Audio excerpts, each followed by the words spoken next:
I am here, Kimberly Cameron, along with Elizabeth Crack, my associate, to try and help you sort through this process and put your best foot forward, so to speak.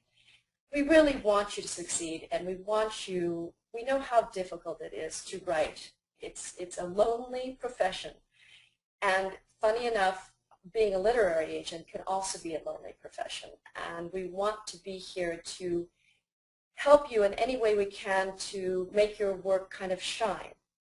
I'll talk a little bit about Kimberly Cameron and Associates. This is my 20th year in business. I started out with a lovely partner by the name of Doris Halsey. She was in her 80s at the time and had quite the literary background.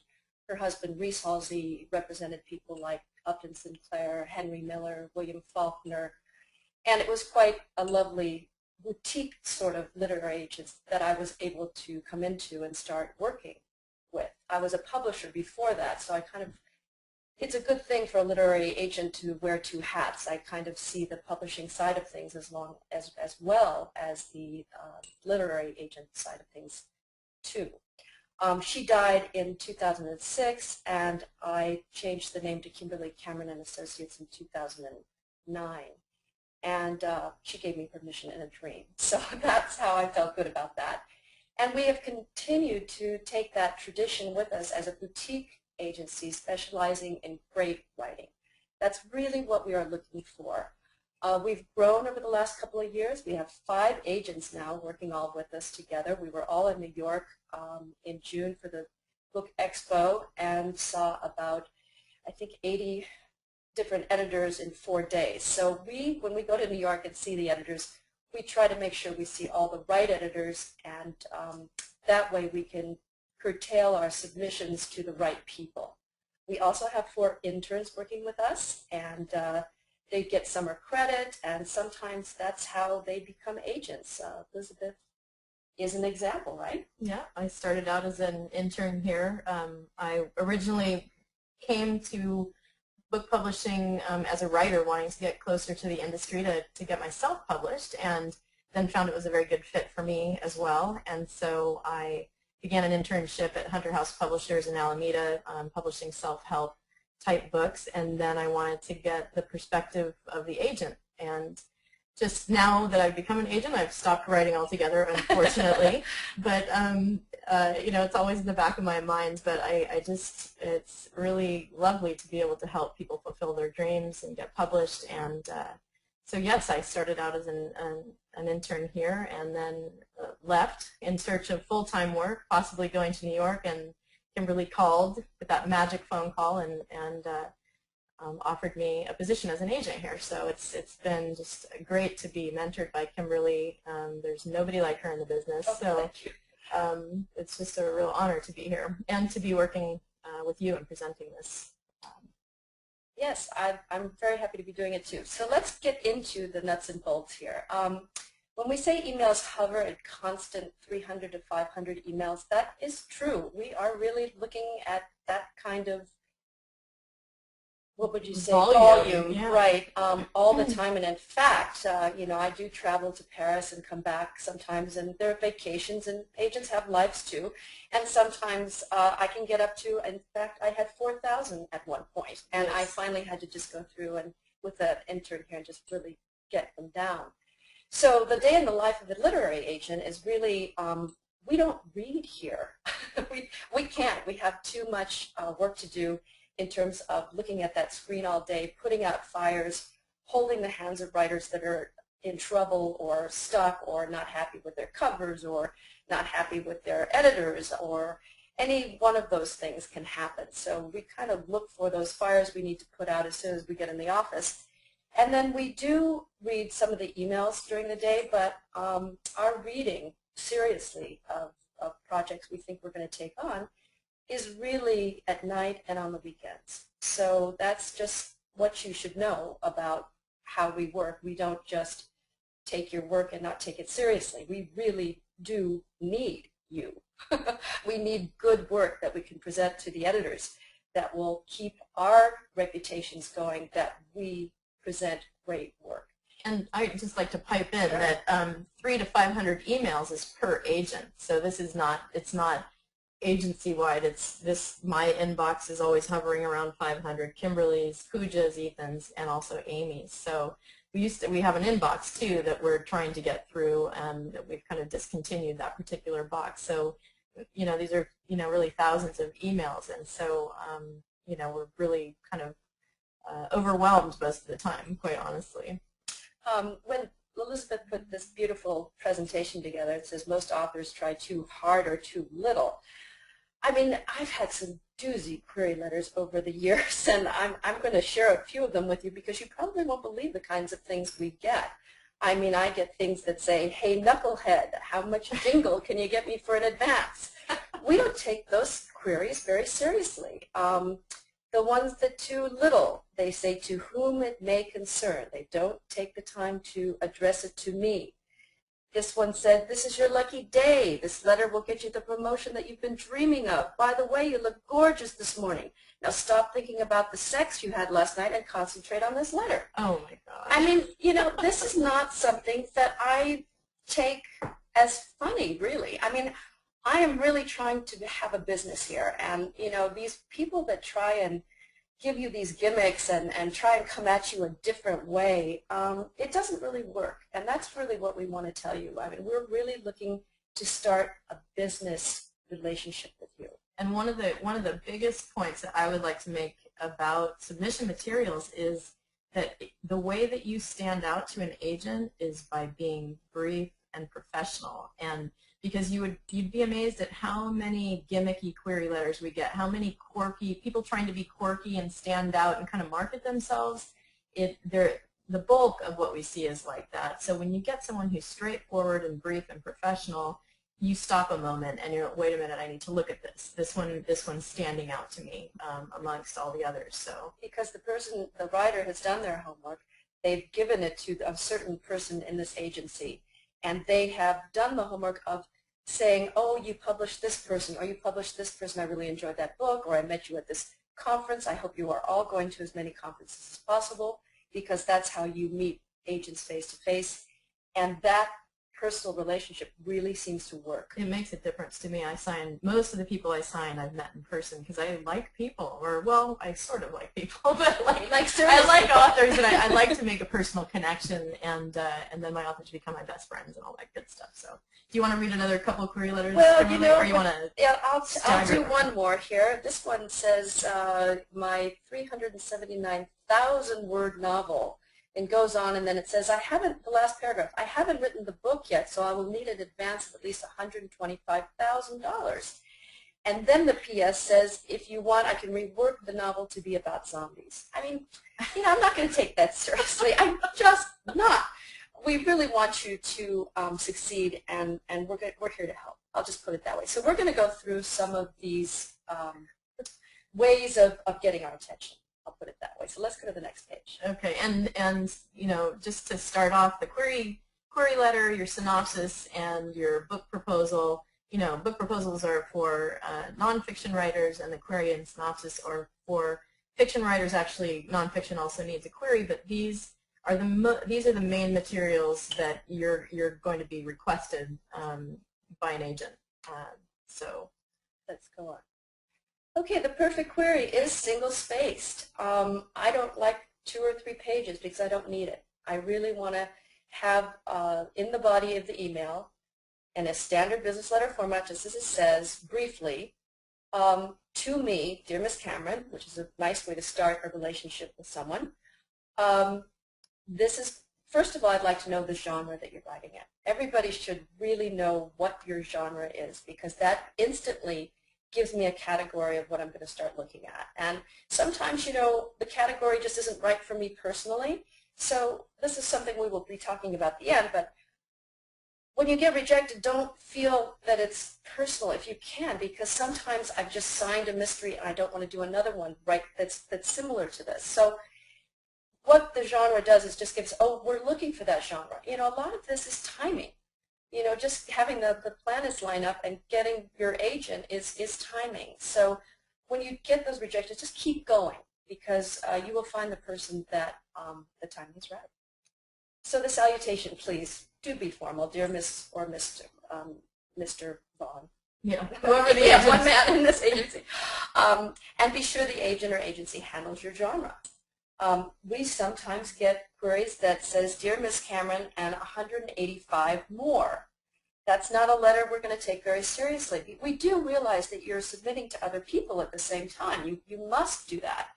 Unless you're asked for an exclusive, please do that. We know we're a little bit under the gun, and that's usually 2 or 3 months.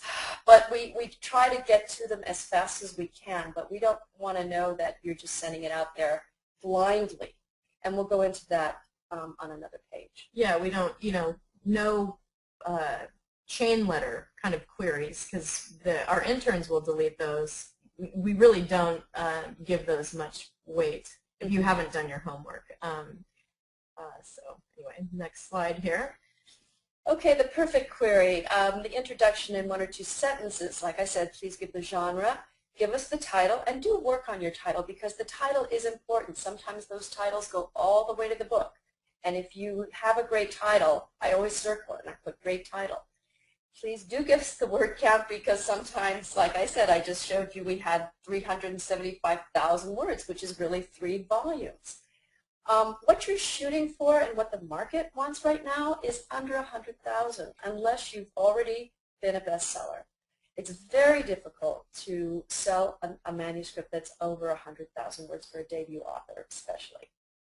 Wouldn't you say that, Liz? Yeah, I agree. And there are very specific word counts for genres. So if you're, for example, you have a YA project, usually those word counts don't go over, I think, 75,000 at the high end. So there is a website out there. I don't have the link. I don't remember the name of it offhand, but you can Google word counts for different genres, and there is a blog that actually focuses on that. So, do your research again and look, are you high, in terms of what the requirement is for your genre, and, really consider that, because when we see something that's 110,000 words, we pretty much automatically think it needs editing, and it doesn't take very long as we start reviewing the materials to see that that's the case, that the pacing is slow or there's too much description, things like that. So definitely check your word count. It's really, I think that's very important. And also comparative titles. So we have here, this is actually a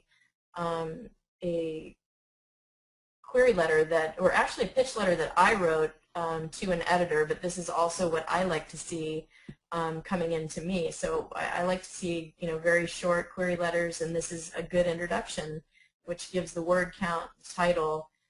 This is for my client Joe Clifford's book, Lamentation, and it's just and then, we go into a couple of comparable titles that Joe feels are similar to his work. So that gives the editor a little bit of an understanding of the style of the writing, and comparable titles, you can use titles that reflect the voice or reflect maybe the characters, so you can kind of approach how you're going to choose your titles. So basically this is a good, sharp introduction to query letter. And if the titles have done well, that's always really good.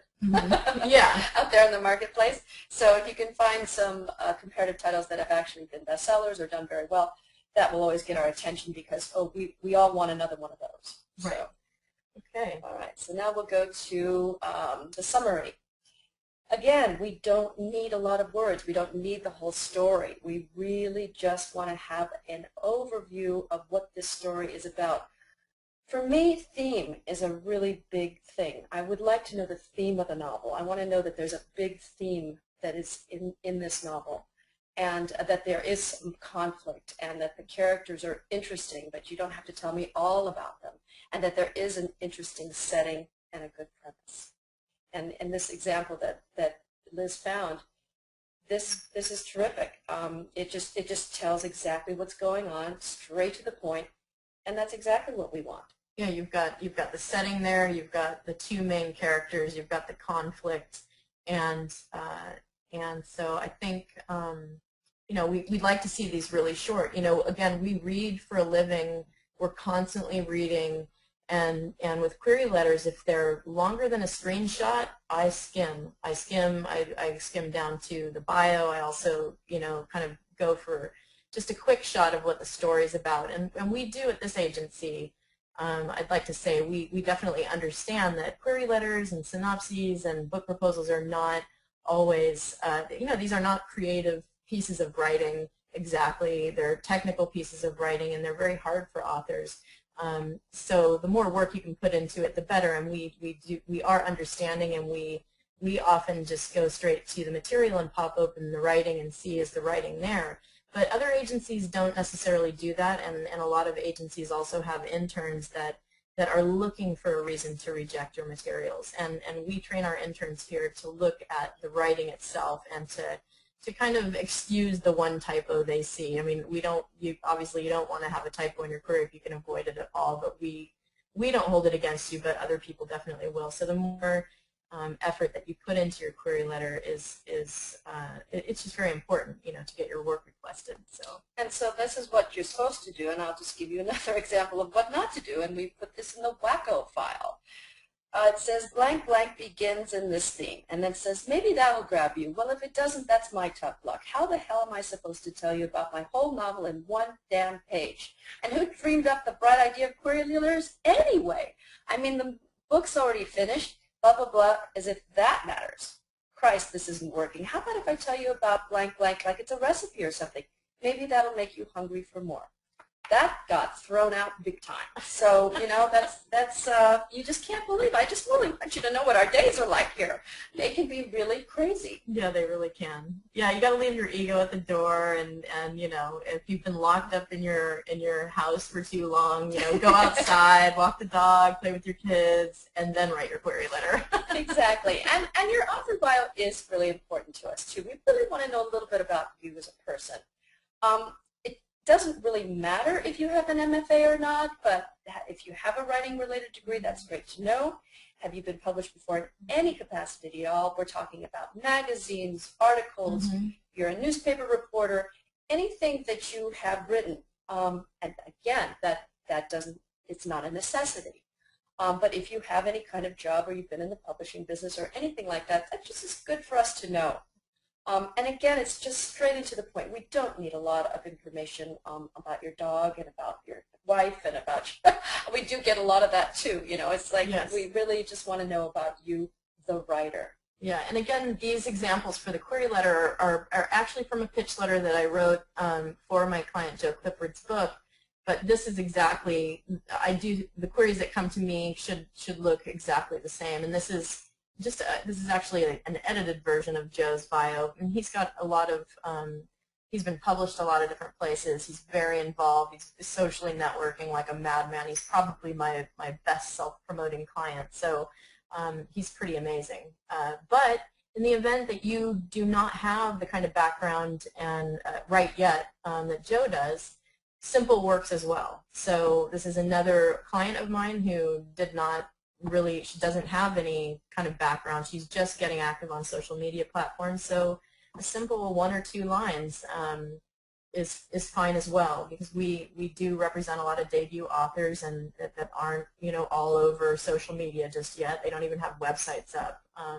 So simple also works. Yeah, but we will always encourage any author that's trying to get published to get yourself a website as soon as possible. Yeah, start working on that now. Website, all the social media. We at this point, because the game has changed so much, we aren't really taking on clients that aren't willing to do those things. So, and especially now with digital publishing, I think Kimberly had an experience where even a digital publisher didn't want to take on one of her clients because they couldn't find her on social media, or that person didn't have a website. So it just shows you that things are changing, especially because digital media, once you sign a contract, within a month your book can be up, and then all of a sudden you're sort of behind the game, So, so having that author website and being connected to as many social media platforms as you can is a great and very important thing. Absolutely, and the first thing an editor is going to do when they like your work is to look you up. I mean, that's just what they're going to do, and if they don't see you anywhere, that's going to be a strike against you. And that's even for fiction now, and it didn't used to be that way. Fiction authors, relied on the publishers to launch them. but not anymore. It really has changed, and we're just telling you exactly what we're seeing every day in our work. So let's go forward. The synopsis. The dreaded synopsis. You know, I personally don't love synopses because synopses, I suppose I should say, because I know that they are difficult to write, and many times they don't reflect the voice of the author. Nevertheless, they're just a tool to let us have an idea. Like, let's say we're reading halfway through this novel and we really like it, and we want to just take a check on where it's going. Then we can just look at the synopsis and see, oh, okay, now I know the context. Where's it going? Really, personally, I don't look at synopses separately from the query letter. I put them in the back of the work, and I'll read that first 50 pages, and then if I like the work, I'll read the synopsis. So they're just a tool, and don't get hung up on them, because, you know, I've been to conferences where somebody said, you know, I finished my novel, and I said, congratulations, and she goes, it's been taking me a year and a half to write the synopsis, and I said, don't do that. You know, it's just a brief overview of the story arc. That's really what it is. Right, and oftentimes we have to rewrite them for our clients, so, you know, do the best you can.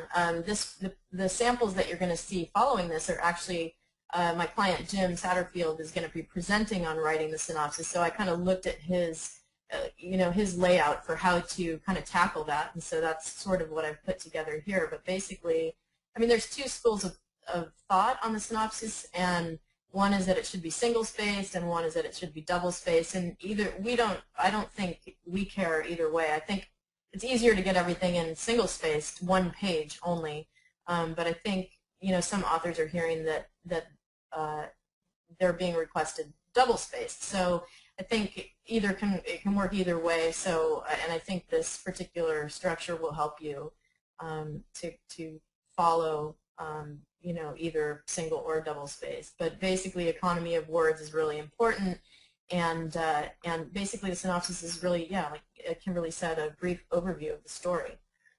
Okay, again, just to convey the premise, just easily, it's really. Premise is just to give us an idea of what this story is about. A little bit about your characters. I don't need to know even all their names or anything. You know, I've gotten really stuck on synopses sometimes that go into all these characters, and it's just too much. We're just looking for a real succinct way of identifying your story. Yes, and you know, early on, you know, probably the main character and the antagonist, so maybe one or two characters. But basically, I mean, we'll go through, you know, setting. Obviously, you want to capture setting and the general plot. You know, the events should be told kind of in chronological order. You do have to, I think most synopses basically reveal the ending, how the story resolves, and then the types of themes that your novel's exploring.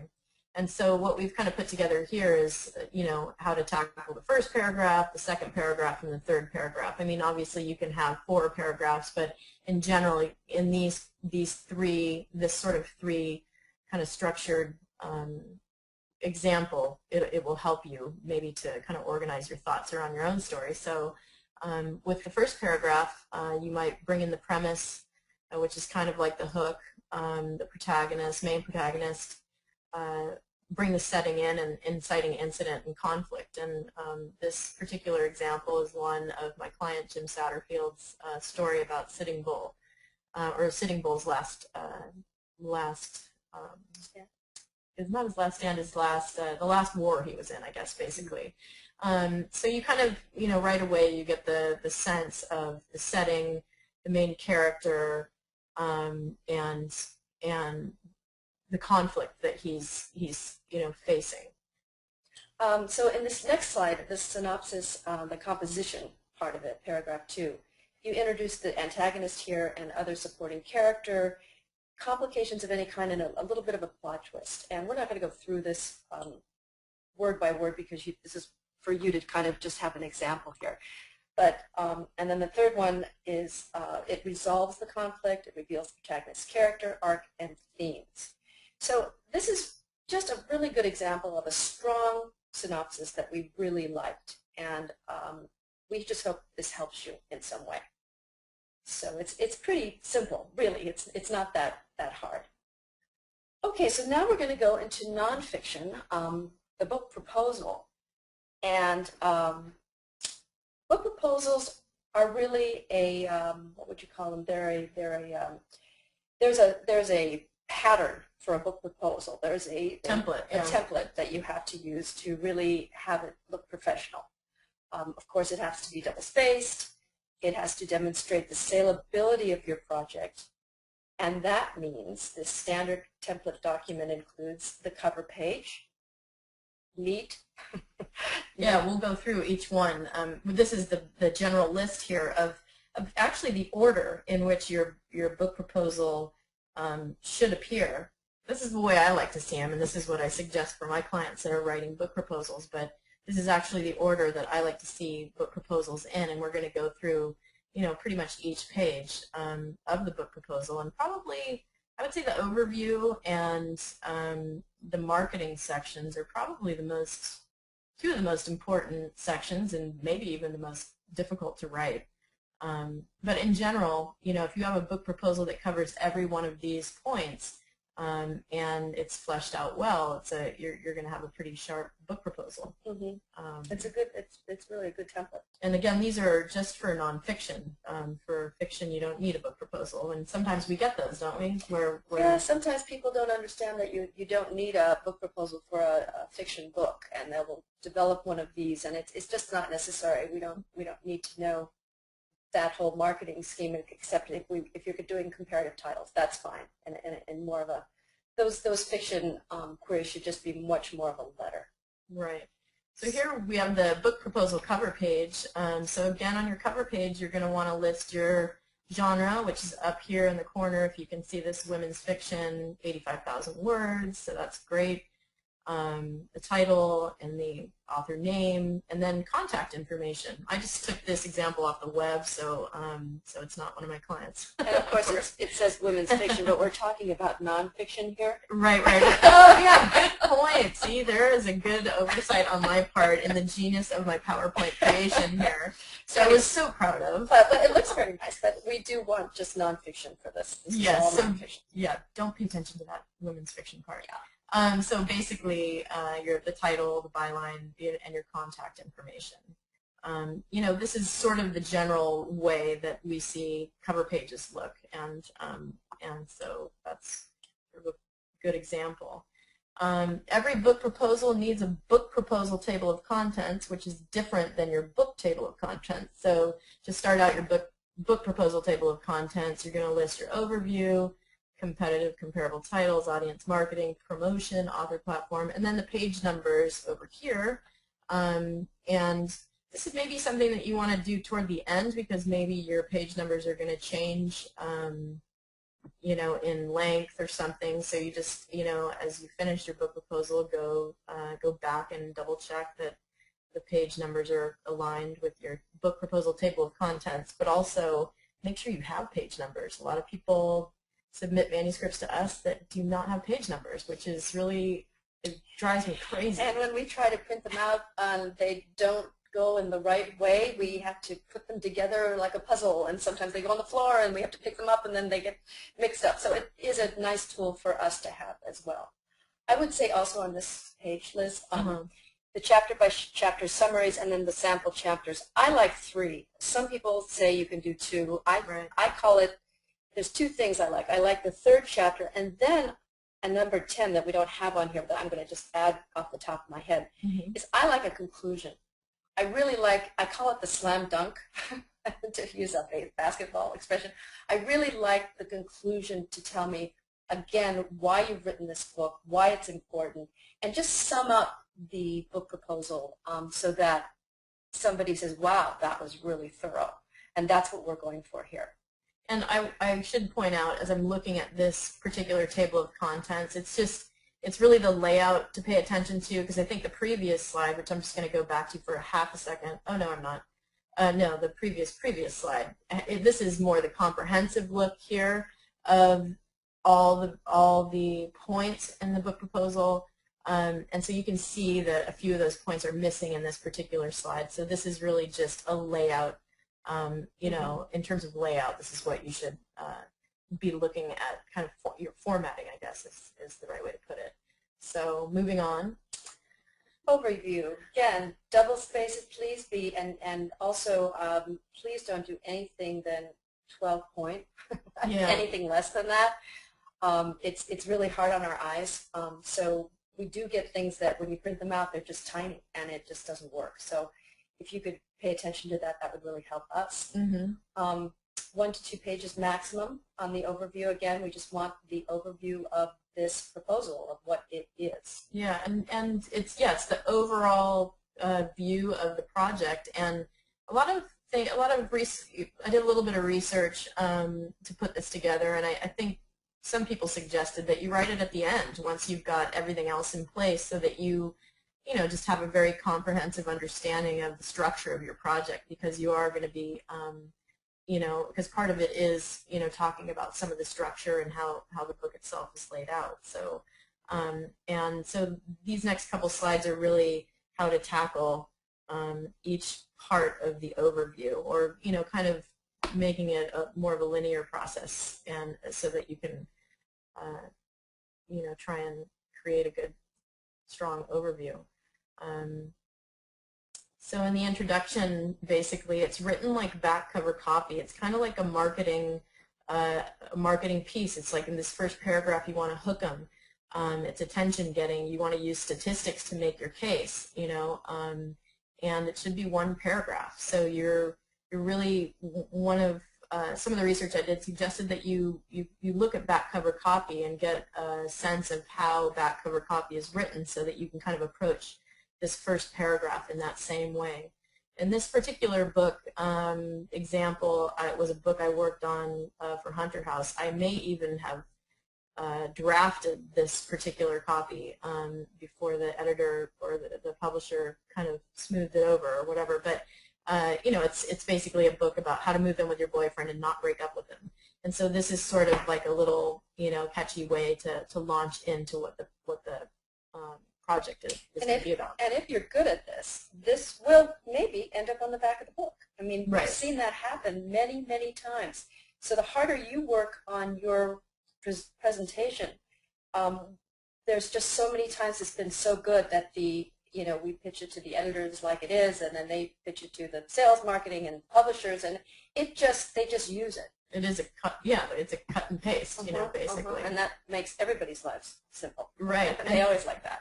And so after your first paragraph, usually you kind of do this restate of your hook, which is the sentence. Well, whether you're whether you're in a live-in relationship or about to be in one, you mention the author's name and her title, and basically, what the book is about. So it's sort of after the first paragraph, or at the end of the first paragraph, you insert this sentence, basically. It's like the main hook. You can use it as a standalone sentence, too. I've seen it happen in that way as well. So it's a sentence that definitely includes the author name and title in the sequence, and what makes this book unique. So again, this is for that particular example. And then the book summary, full description of the book. How is the book structured? Are there unique elements or illustrations? I mean, we're just wanting to have the facts. We don't need anything in there that doesn't need to be in there. We just want exactly what this book is about, pared down to that it flows well, and the sentences follow each other in a logical order, and you give us an idea of this proposal. Yeah, and I think in Tiffany's book there were, she came up with these important success laws, and one great thing about her story is that she ended up meeting the guy who was the fodder for this book. She ended up marrying in the end, so we put that in the copy, and also talked a little bit about the fact that there were relationship tests. So if the book has relationship tests or some kind of interesting features that will kind of make it attractive, those are what you would put in here as well. Or maybe in another book that I'm thinking of, there were almost 120 illustrations, really beautiful paintings that were included in the book. So these are all things that you want to put in that section, And then also any statistics. So if you know anything about, women that are moving in with men, or any statistics on book buying behavior, those sorts of things, those you can also include. So you want a really well-rounded kind of, you want to show that you understand the marketing, like who's interested in this book, any statistics that you can use to drive your point home as well. So yeah, that's true. Okay, so competitive and comparable titles. This is a very important part of the book proposal. Editors will be looking at this to see what's out in the marketplace already. They want to see if their readers reading this kind of material. They want to see if this material is unique. They want to see if this will stand out in the marketplace because it's not been done before. So we're all looking for that unique idea that is just a little different. You can have some similarities, but if they see that there's a genre out there that your book falls into that people are buying, even if your work is different, and it's good that it's different, they will really appreciate that, and that's a really important part. Yeah, I think that one of the mistakes that authors make is they think that this particular section is about showing how different your book is and that there's no book out there like it on the marketplace, because you want to be, if there is no book out there like it on the marketplace, that means there's no demand for it. So you have to demonstrate that there is demand for what you're trying to put out there, that people are interested, that the books that you're listing are books that have sold more than 10,000 copies if possible, and more. So you're wanting to demonstrate that there's demand for it, but that also the market isn't flooded. You don't want to, list 20 cat books just like yours, and actually cats are hot right now, so maybe that wouldn't matter. But in some other particular, Genre. Yeah. Basically you want to demonstrate that there's demand, but that the market isn't flooded. So I think that's really important. Yeah, I think 6 to 8 is exactly the right amount. Right. Yeah, not too many. And then there's sort of a formula for how these are listed too, which makes it easier for editors and agents to kind of look up, these titles. And so our next slide is really just kind of the layout of this particular section. So you've got the title, the author, the publisher, when it was published. You want these particular titles to be published, within the last, 10 years at the most, but probably within the last 5 years if you can, or whatever's out there. And then the ISBN number, so they can look that up really easily. It can be a cut and paste, so it's not something that's really difficult. And then the paragraph would talks about the book, and then maybe how your book differs from this particular book. And what makes it unique. Right. So and the way you choose some of these titles can also be, you could be choosing comparable titles based on voice or layout, so you can kind of vary how you're choosing your comparative titles. Okay, now we want to know about who's going to buy your book. That's what the publishers want to know, and how many they can sell, and that they're going to do a profit and loss statement. I don't know if you know this. Every editor, before they make an offer on a book, has to do a P&L on the book and tell the publisher how many they expect to sell and what the royalty is going to be, and what they think they can offer as an advance, so that they earn out their monies. So flesh this section out. It's a good thing to have this section be pretty meaty, right? Yeah, I think this one and the promotion too. Yeah, very important. It shows that you know who your audience is, and the more you focus that, we do see a lot of editors say, this market, this particular project isn't focused enough, it's too general, it's too broad. And so the more research you do on book buying trends, or the industry, where if you have a self-help book and you think you're going to be on the self-help shelf, are there a lot of people, and is there a lot of money going into that industry, which we all know there is. The more you understand the industry, the more you understand where your book would be placed on the shelf, and book buying trends, who's buying books, you can kind of gear these sections to to show, sales in support of your book. So, so it's really good to kind of dive in and really, research as much as you can. And also, you want to know, are there any organizations or schools or churches or, other types of people that will be interested in getting behind your book. And I guess we get more into that in the next slide here. So you want to be, who your primary market is. Is it women? Is it men? And what are their age ranges? I mean, you could, a lot of people submit materials that say, everybody would be interested in this book. Well, that's not really the case. And actually, the editors want, it has to be much more focused and specific. So you really need to think about that. And one of the ways that you can think about that is look at the Verso study on book buying trends and see, women are buying the most books, at what age are they buying the most books, and see how they've sectioned out those book buying trends and figure out where does your particular book really fit. Or if it's men, and maybe how it's been changing and that more men are buying this type of book or something like that. This is the section where you're making your case for your book. Okay, just think of it that way. And if you do that, you can make this pretty strong. Yeah. Yeah. And see, so then you've got your primary markets, and then you've got secondary markets and tertiary markets. So, who are your secondary markets? Are they parents or veterans or animal lovers, teens? Are there organizations, libraries, schools that would be interested in your book as well?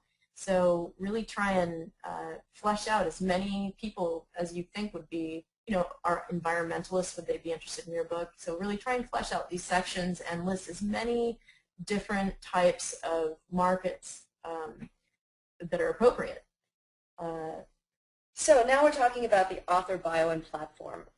Again, this is even more important in nonfiction. You have to have this in place before we take it to the market. A nice photo is good of yourself.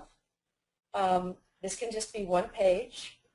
Bullets help us kind of take our concentration and just see these fine points. What do you have in place? Yeah, I think basically one of the things that I've been kind of seeing is there's author platform and author bio, and some basically they want to know, what we want to know actually, what do you have in place right now, and what are you willing to do. So the publicity or promotion, which is going to come next, basically is what you're willing to do for your book. But this is sort of what do you already have in place. Are you branding yourself? Are you getting yourself out there as to promote your material? What credentials? What education? What job? Have you been published before? If so, list those publications. Do you have a website up? Are there any statistics on that website? Like, do you have thousands of daily followers? And are you on Facebook, Twitter? What's the breakdown on that? How many friends? And that's amazing how that's changed in the last really year. It's like people are asking us all those questions now, and we have to come up with numbers. So this, like I said, this is an industry in transition, and we're all kind of on the learning curve.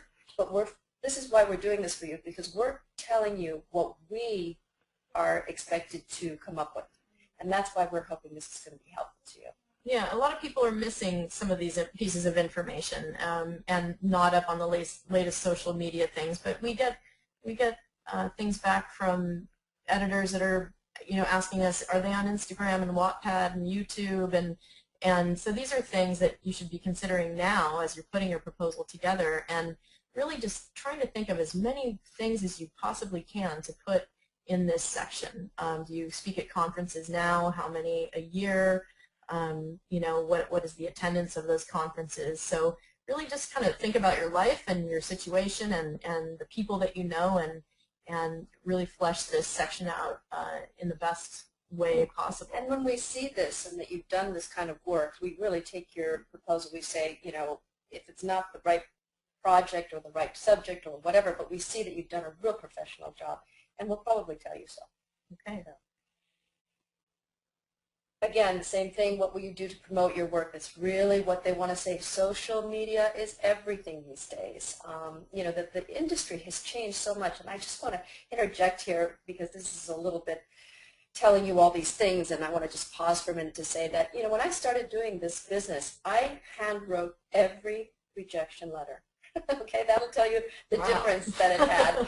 And everything came to me in big envelopes. I mean, I didn't have the internet. It didn't exist. So it has changed, and overnight, the editors accepted email attachments, and they didn't do that for a long time. So this is, we're just catching up here, and we're doing this, but this is why we wanted to share this with you, because it's all changed, but it's all really healthy. And if you do these things and follow these steps, you really can't lose if you find the right person and you find the right agent. So let's go back to it. So Google search. Oh, sorry, no. You go ahead. I was just going to say, you know, Google search, yeah, exactly. I mean, a lot of the information that you can find to flesh out this section, you can Google book promotion or how do I promote my book, and you will just get a ton of ideas. So, you know, this list of 9 ideas are just a few, but there are so many things that you can do, blog tours and all sorts of things that I think if you go out and you Google book promotion and you just kind of review those things, you may find things that you already know, but there might be one thing that you don't, and it might be a really great idea that you can add to your proposal. So a lot of the proposals that we see are very underdeveloped, and I think if you follow this particular template that we put together, you're going to have a really well-developed book proposal. So yeah, I'd definitely go onto the internet and do as much research to fill out the section as you can, and these are just a few ideas of things that you can do. Okay. Book table of contents is pretty straightforward. Again, once you have your material organized, give your introduction and then just give a list of the table of contents of the book that you see. Yeah, and this is a general basic layout, so that's all this particular slide is. Chapter by chapter summaries. Again, they can just do one little paragraph that condenses your chapter into what that idea puts across. Yeah, you don't want 3 or 4 paragraphs. It can be very, very short. So again, this is sort of the layout of a chapter by chapter summary, very simple. Okay. And then this last section is the sample chapters. You want, like Kimberly said earlier, you want 3 chapters, double spaced, proper formatting, and this would be sort of what you might see in a book proposal in terms of the layout. So just another example. This is the example that will tell the editor that you can write. That's really, I mean, you have to convince the editor by the end of these 3 chapters that you can write and finish your book. I can't tell you how many times editors buy proposals and they don't get finished because people just can't finish the book.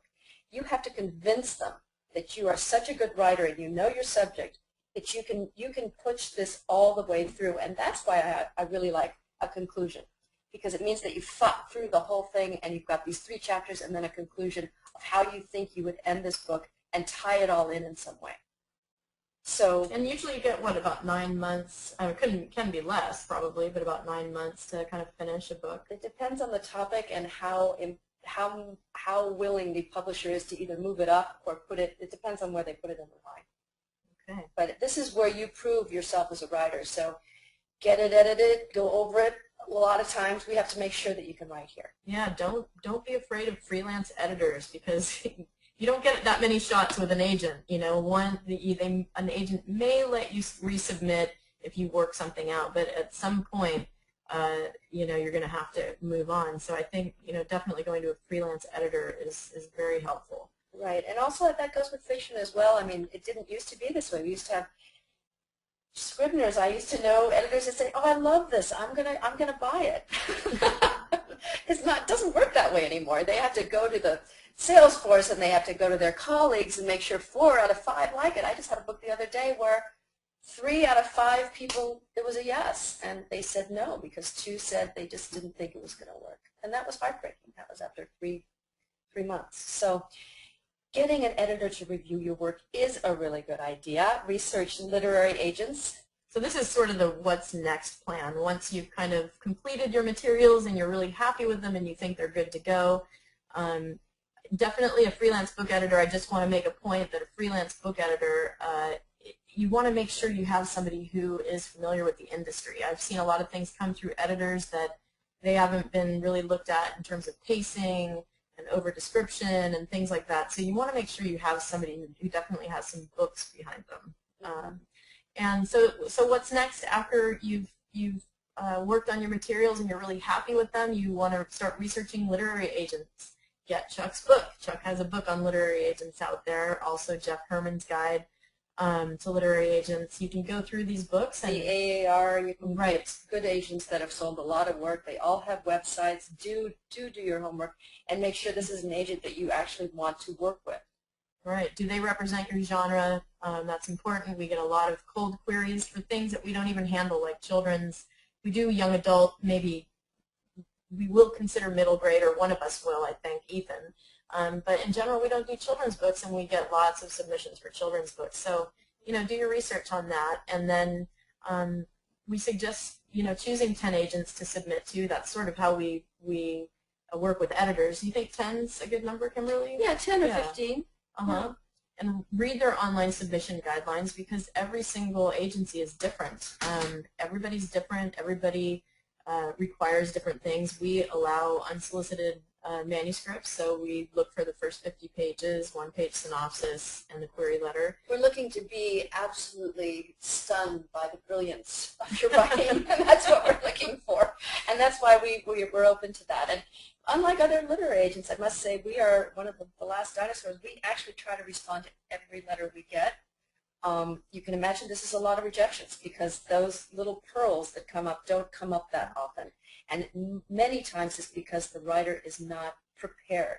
And that's why we wanted to really do this boot camp with you and make sure that you are doing everything that you can possibly do to get our attention in a very positive way.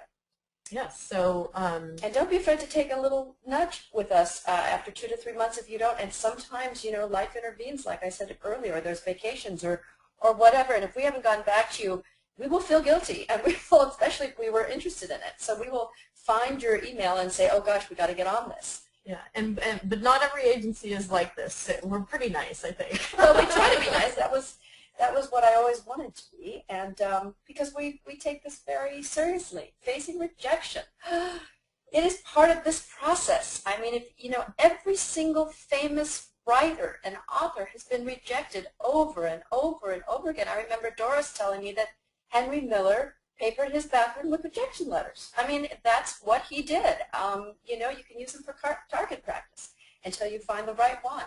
It isn't personal. So many times we are just not in the market for your kind and type of work. So just, if you've done your homework and done everything that you feel you can do, just keep going. The people who fail are the ones who quit. Somebody told me that a long time ago, and I've always remembered it. The more respectful you are, the more we will be respectful of you.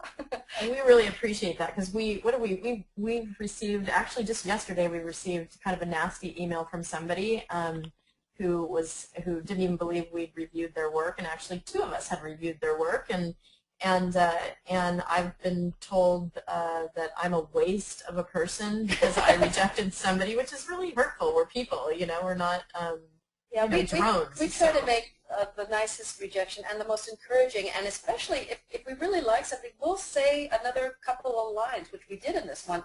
And by the way, we wrote back to her and actually told her how we felt about her rejection, her letter to us, and she wrote back and said, apologized, and said, I am so sorry, you're absolutely right. Yeah. So that's that respect, and that mutual respect of our time and everything is really, really important.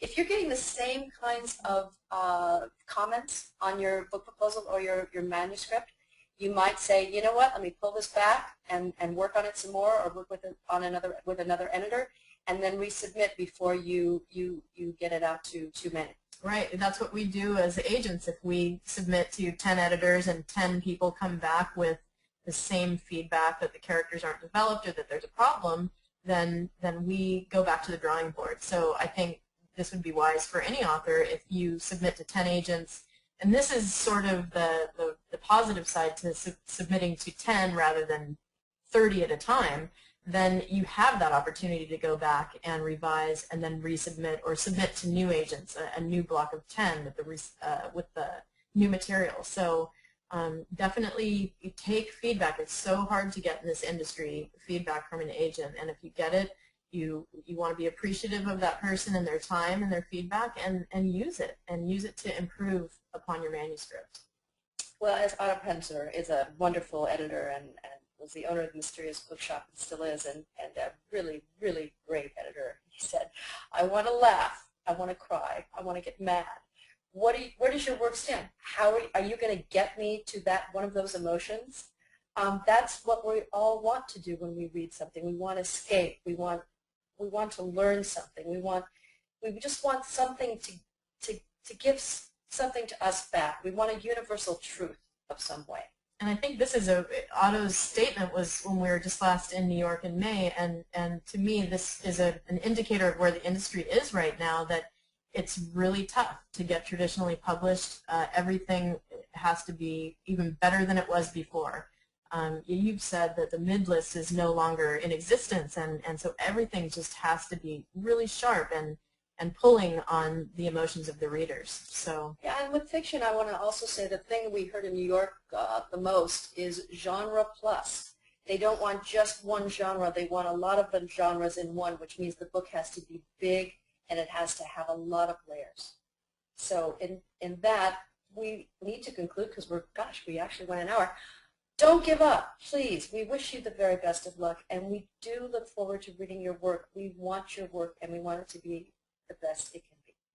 So good luck to all of you, and we look forward to talking to you next week. We'll be seeing you on the Blackboard probably in the next 2 days, and then we'll be looking forward to reading your work that you submit. You can submit 10 pages, I understand, of any combination. So it can be a combination of query letter, book proposal, your manuscript. But make sure it's the first 10 pages. Yeah, first 10. If it is your manuscript, first 10 pages. But basically, any combination of your work you can submit, and we're really looking forward to reading your work and to giving you as much feedback as we can. Okay. Thank you so much. Thank you, and good luck.